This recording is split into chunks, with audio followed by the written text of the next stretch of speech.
After the producer or decision maker makes the decision, we need to document that on the environmental evaluation. Once the decision is made, we can finalize the CPA 52. When we reopen the EEPT, it will open to the Benchmark Selection tab. We need to click on the CPA 52 tab and scroll down to Section M. We check the checkbox to signify the client's preferred alternative. Then we document the supporting reason that the client selected the alternative. We should also record the context of the evaluation.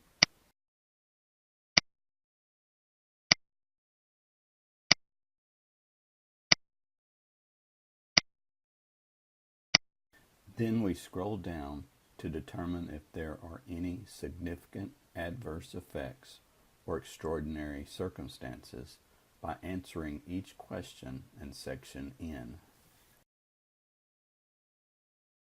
If any of the questions are answered yes, there may be significant effects or extraordinary circumstances, and we should stop the process and contact the person in the state that is responsible for environmental compliance to determine if a site-specific NEPA analysis may be required.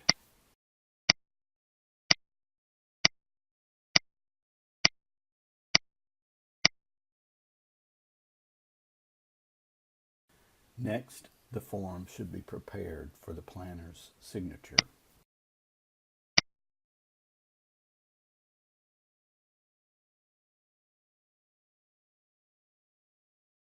Then the responsible federal official should complete the findings section. In this case, all the practices would fit into a categorical exclusion, and there are no extraordinary circumstances, so we check number 2.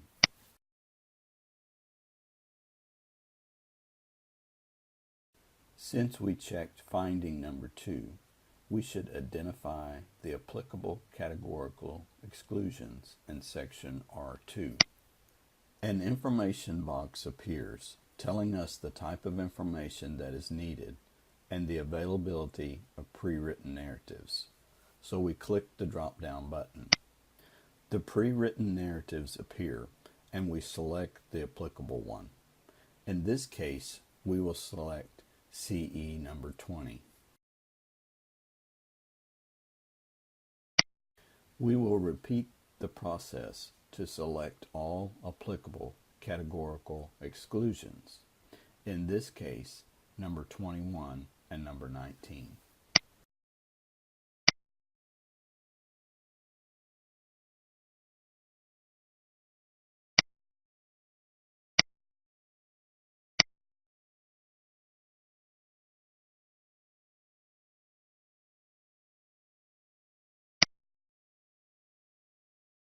We will scroll down to the final part of the CPA 52 and enter information about the responsible federal official's signature.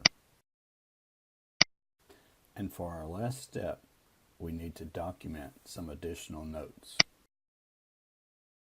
Since cultural resources and endangered and threatened species determinations are not completed, we should document that and provide a place for the planner to update the CPA 52 by pen and ink changes when the determinations are completed, if there are no concerns. We can also document discussions with the producer, informing him of the need to wait to commence practices until the determinations are final. The CPA 52 is now complete and ready for printing for signatures.